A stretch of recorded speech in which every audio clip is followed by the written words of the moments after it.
이어서 101조 프로세스 관리에 대해서 말씀드리겠습니다. 프로세스 구조는요, 이런 식으로 계층 구조로 형성이 되어 있습니다.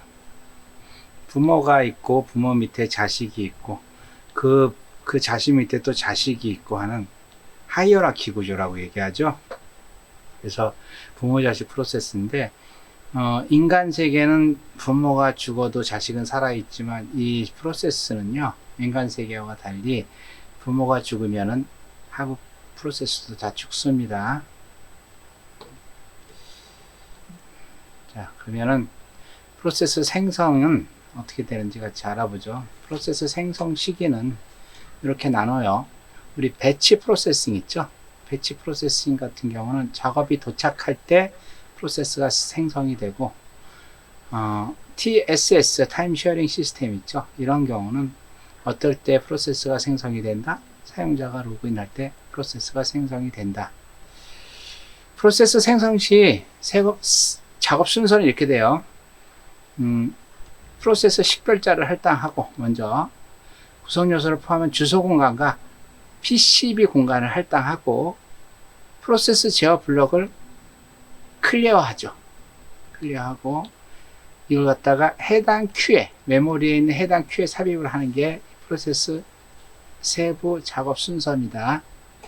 프로세스가 새로운 프로세스 생성할 때 다음 두 가지 실행이 발생하는데, 부모 프로세스와 자식 프로세스가 동시에 같이 실행할 수도 있고, 부모 프로세스와 자식 프로세스가 서로 따로 실행이 되는데, 부모 프로세스는 자식 프로세스가 모두 종료할 때까지 대기해야 돼요.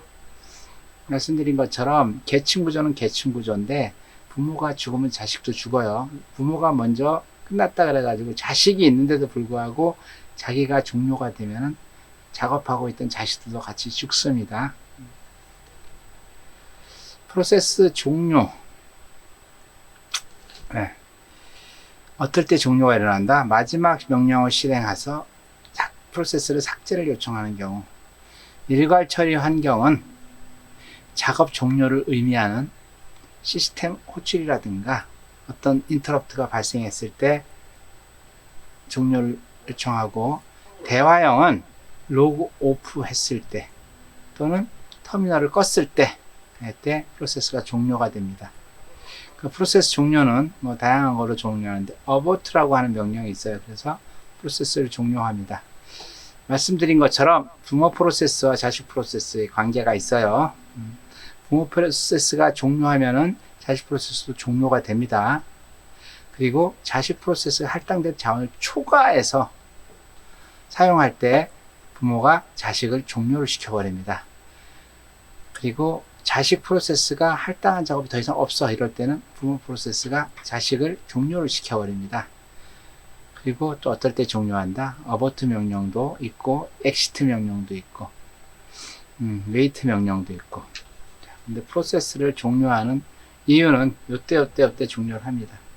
정상적으로 끝났을 때, 내가 정해진 시간이 있는데 그 시간을 초과했을 때, 뭔가 검색하려고 갔는데 검색이 안 돼. 그 다음에 에러가 났을 때, 요때 프로세스가 종료가 됩니다. 프로세스 제거는 파괴, 사용하고 있는 프로세스를 되돌려주고, 제어 블록을 회수하는 걸 제거라고 얘기합니다. 그래서 자식 프로세스는 부모 프로세스를 제거하면 같이 제거가 된다는 거. 자, 그리고 프로세스 제거 말고 중단이라는 게 있어요. 중단. 프로세스 중단은 뭐냐 하면은,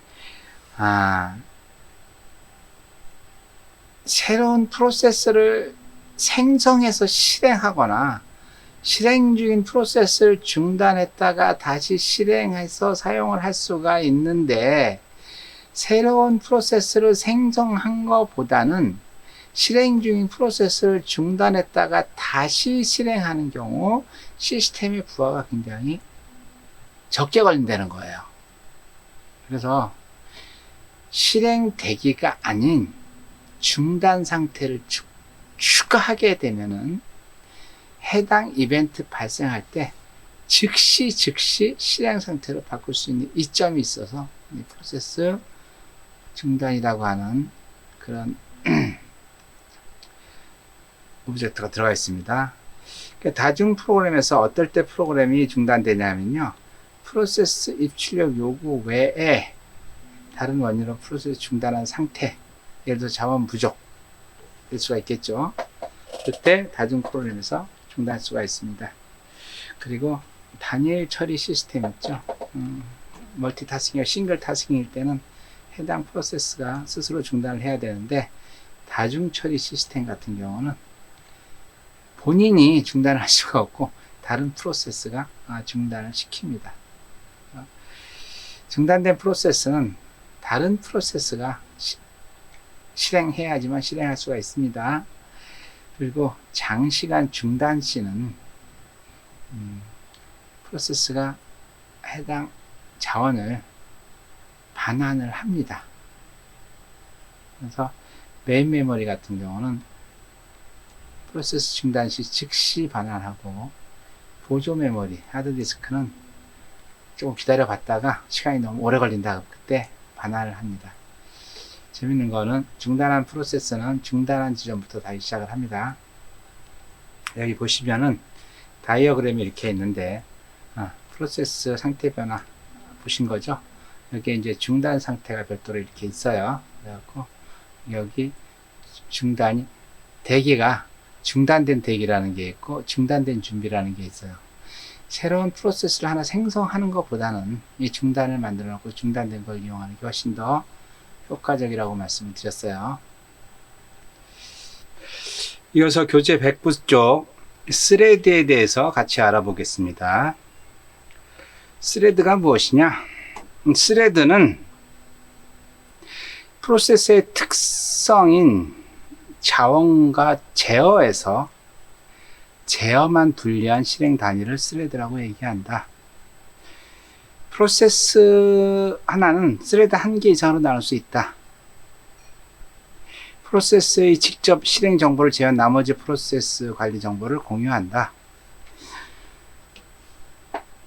관련 자원과 함께 메모리 공유가 가능하므로 손상된 데이터나 스레드 이상 동작 시 고려를 해야 된다. 경량 프로세스라고도 얘기하고 중량 프로세스라고 얘기하는데, 경량 프로세스는 하나의 프로세스에 여러 개의 스레드가 있는 것을 경량 프로세스, 중량 프로세스는 스레드 하나에 프로세스 하나인 경우를 중량 프로세스라고 얘기한다. 같은 프로세스 스레드는 동일한 공간을 소유한다. 이게 무슨 얘기냐면, 여기 보세요. 지금 공간이 이렇게 있다 그랬죠. 프로세스는 요거만 있다 그랬는데, 프로세스는. 그런데 이 스레드는 요 코드 데이터 힙은 같이 사용하고, 이 스택만 따로 분리해서 서로 다른 제어를 받습니다. 예, 그림 책에 있는 내용인데 보시죠. 이 코드하고 전역 데이터 힙 요거는 같이 사용을 해요. 그런데 스택 쪽에 있는 요거만 따로 분리해서 사용하는데, 여기에 각각의 스레드 관련된 정보 이렇게, 그리고 지역 데이터 같은 것들이 이렇게 있겠죠. 그래서 여기 그림처럼 코드 영역이 있고 데이터 영역이 있고 힙 영역이 있는데, 이 스택 영역 쪽 있죠. 스택 영역 쪽만 1, 2, 3 해가지고 이런 구조로 돼 있다. 스레드는 병렬 수행이 가능한데, 병렬 수행, 그러니까 두 개가 있을 때 같이 실행할 수 있다는 얘기죠. 프로세스가 하나 있지만은, 프로세스는 하나지만은 서로 다른 프로세스의 프로그램 다른 동시를 시행할 수 있다는 얘기예요. 그래서 스레드를 병렬로 사용하게 되면 어떤 게 좋다? 사용자 응답성이 좋고, 프로세스의 자원과 메모리를 공유할 수 있어 좋고, 경제성이 좋고, 멀티 프로세스 효능과 효율이 굉장히 향상된다. 스레드라는 얘기는 실타래라고 얘기합니다. 실타래. 그래서 스레드를 그릴 때 실처럼 이렇게 그려요. 스레드하고 이제 프로세스의 관계인데, 요거는 단일 프로세스, 단일 스레드. 프로세스는 동그란 거, 이 안에 있는 실이 스레드인데, 이거는 다중 프로세스 단일 스레드. 프로세스는 두 개인데 안에 스레드는 하나씩밖에 없는 거. 그 다음에 이거는 단일 프로세스 다중 스레드. 프로세스는 하나예요. 그 안에 스레드가 여러 개 있는 거. 그 다음에 다중 프로세스 다중 스레드. 프로세스도 여러 개, 스레드도 여러 개 이렇게 있는 거. 자, 그림을 보면 이렇게 우리 이제 저장 영역을 보면 이렇게 돼 있겠죠. 단일 스레드 프로세스 같은 경우는 이렇게 코드, 전역, 힙 영역이 있고, 스택 영역이 스레드 관련 환경 정보하고 지역 데이터가 같이 관리가 되면서 이렇게 싱글 스레드만 있는 거를 단일 스레드 프로세스라고 얘기하고, 이렇게 다중 스레드 프로세스는 똑같이 위에 거는 같이 사용할 수 있는데 각각 스택별로 지역 데이터가 따로 있고 스레드 환경 정보 T10이라 그래. T10이 스레드 컨트롤 블락 그래가지고 그때 정보들이 있다는 거죠. 그럼 스레드가 있으면 어떤 게 좋으냐? 실제 하나의 프로세스 가지고 여러 작업을 할 수가 있습니다. 여기 보시면은 지금 아래 한글 같은 거 작업하시다 보면은 여러분들 그 아래 한글 문서를 막 작업하고 있어요. 그런데 정전이 됐어. 옛날에는 정전이 되면 하나도 못 찾았어요. 근데 지금은 어떻게 돼요? 지금은 얘가 작업을 하고 있는데 스레드가 두 개가 나눠져 가지고 한 스레드는 얘 작업하게 놔두고 한 스레드는 뭐요? 저장을 시켜요. 그래갖고 내가 막 작업하다가 정전이 딱 됐다 그래도 자동 저장된 것도 있어서 불러오면 됩니다. 그게 요 스레드 때문에 가능한 겁니다. 스레드가 없을 때는요, 이게 안 됐어요. 그래서 옛날에 제가 워드 작업할 때는요, 늘 컨트롤 S를 눌러가지고 저장을 했습니다. 요 또 하나 예인데, 이건 뭐냐 하면은, 인터넷에 연결을 했는데, 연결해가지고, 이미지나 텍스트를 갖다가 다운로드 하면서 실제 다른 검색을 또 할 수가 있어요. 스레드를 이용해서. 여러분 요새 그 영화 같은 거 스트리밍 서비스 받잖아요. 이 스트리밍 서비스도 이 스레드 때문에 가능한 거예요. 어떻게? 실제 다운받으면서 플레이가 되는 거죠. 이 스레드 개념이 없을 때는요, 다운 다 받은 다음에 영화를 봤다고요. 근데 요새는 스트리밍 기술이라고 하는 게 스레드 기술이에요. 얘는 다운받고 얘는 영화를 볼 수 있게 해주고. 자, 마찬가지로 스레드도 이제 상태 변화가 있고 제어 블록 다 있겠죠. 그렇죠? 스레드의 상태 변화 어떻게 해요? 그 교재에 보시면은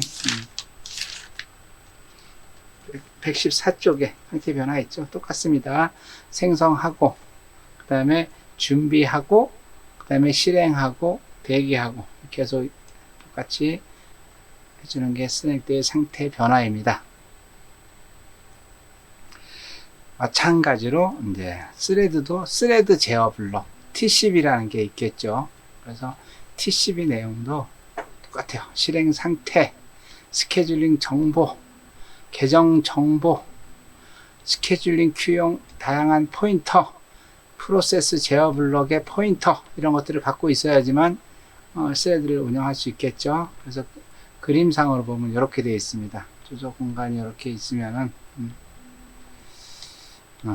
텍스트 코드 안에 스레드 아이디가 있고 스레드 프로그램 카운터가 있고 스레드 스택 포인터가 있고 이렇게 관리를 합니다.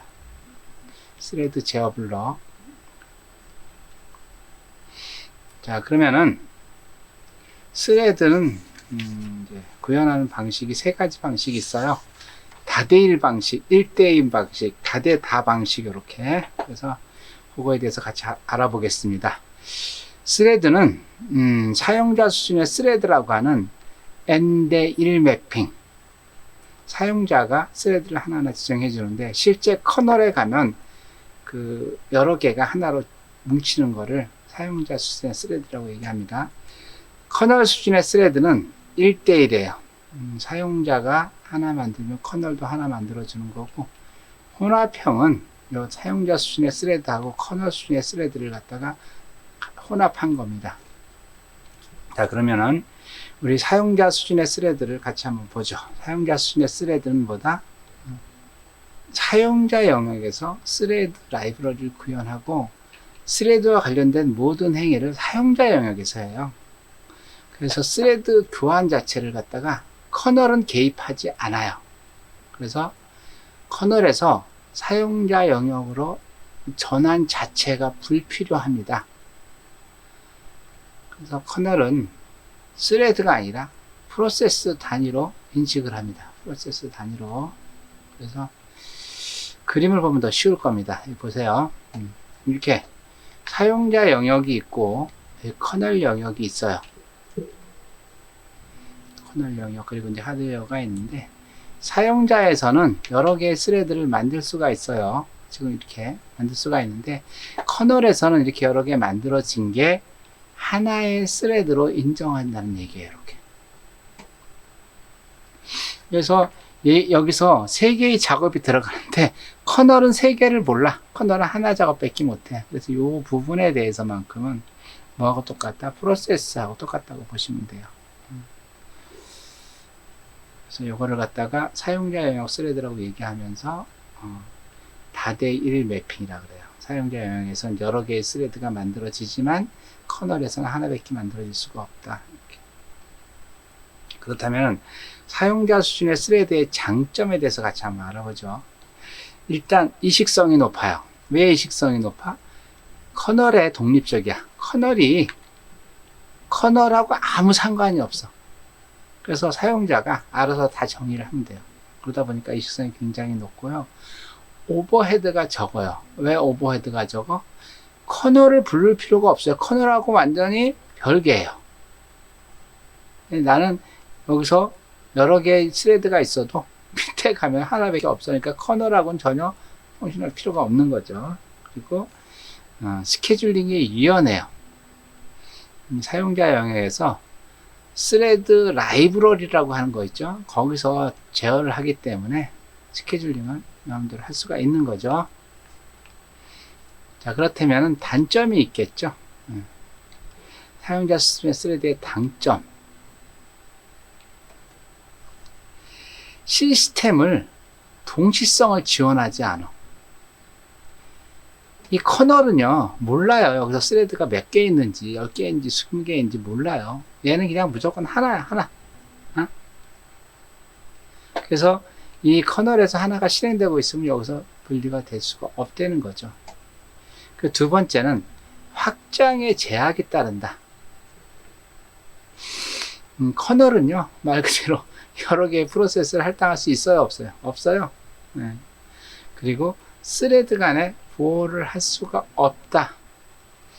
아니, 커널에서 보호를 어떻게 하나밖에 없는데 어떻게 보호를 해요?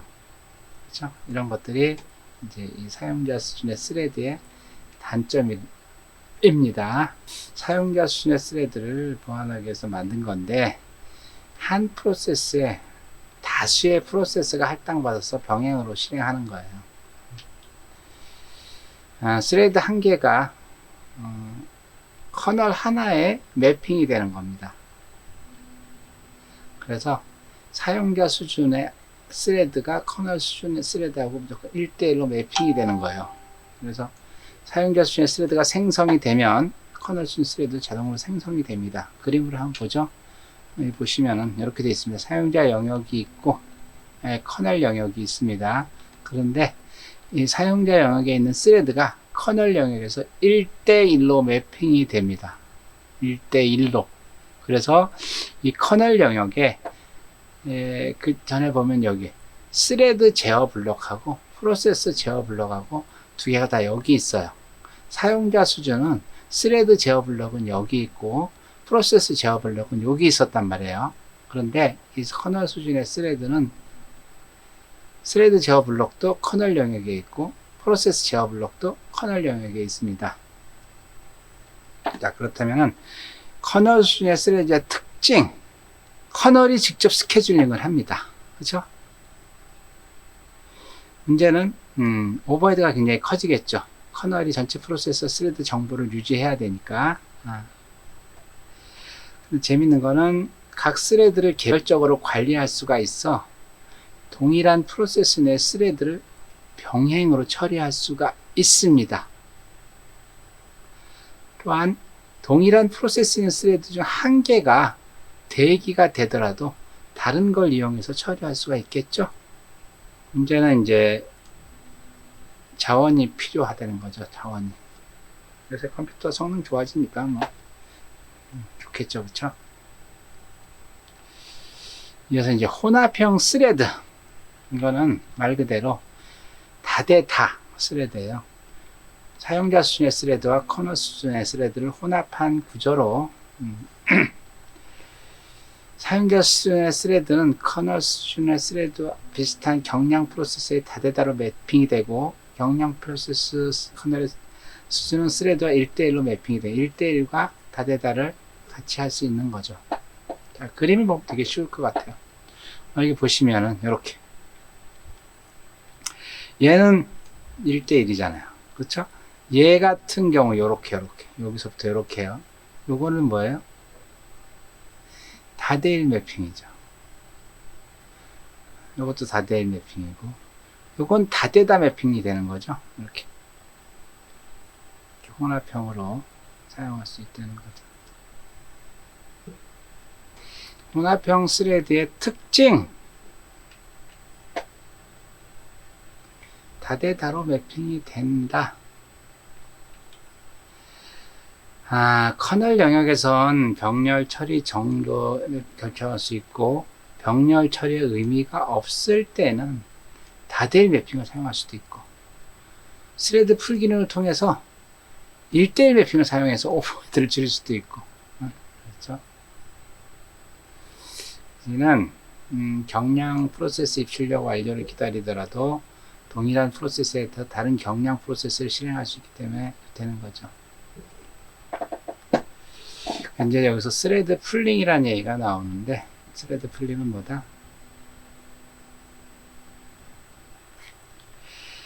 스레드 풀의 응용 프로그램을 제공해서 미리 생성한 스레드를 재사용함으로써 풀을 사용해요. 풀을 만들어 가지고 만들어 놓은 거를 재사용할 수 있다는 거죠. 그래서 생성하는 시간조 시스템의 부담을 경감할 수 있고 동시 생성 가능한 스레드 수를 제한해서 프로그램의 전체 성능을 일정 수준 유지할 수가 있겠죠. 혼합형 스레드. 전체적으로 스레드에 대해서 한번 정리를 해보겠습니다. 스레드는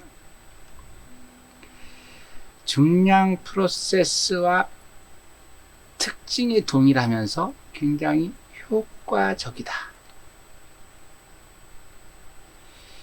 커널이 여러 개 요청했을 때 동시에 서비스를 할 수도 있고 이때 스레드 자신은 동기적이다. 이 차례를 만들 수가 있다.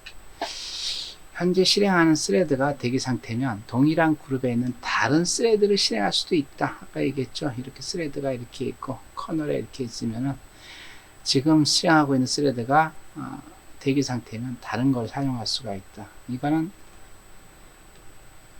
프로세스에서는 안 되죠. 그렇죠? 내가 이 프로세스를 사용하고 있는데 대기 상태야.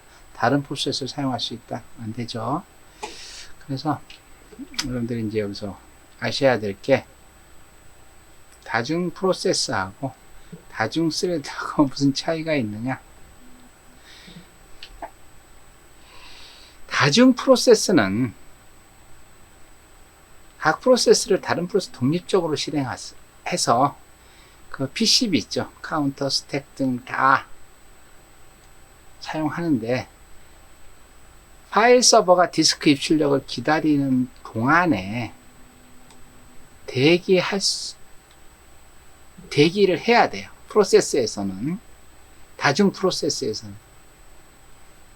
왜냐하면 동일한 주소 공간에 서버 하나의 대기 상태가 있는 한 독립적인 다른 서버를 만들 수가 없는 거죠. 그런데 다중 스레드는요,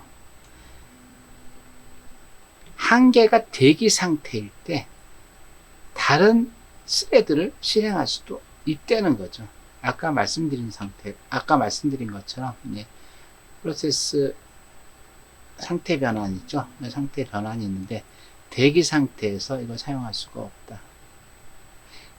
그런데 스레드는 대기 상태에서도 실제 다른 스레드를 사용할 수가 있다. 이런 얘기예요. 이어서 5주차 과제물에 대해서 말씀드리겠습니다. 자, 1번 프로세스 정의 중 잘못된 것은 2번 프로세스가 프로세서를 점유하는 상태는 무엇이라고 얘기하느냐. 준비 상태에서 실행 상태로 변하는 것을 무엇이라고 합니까? 우리 배웠죠?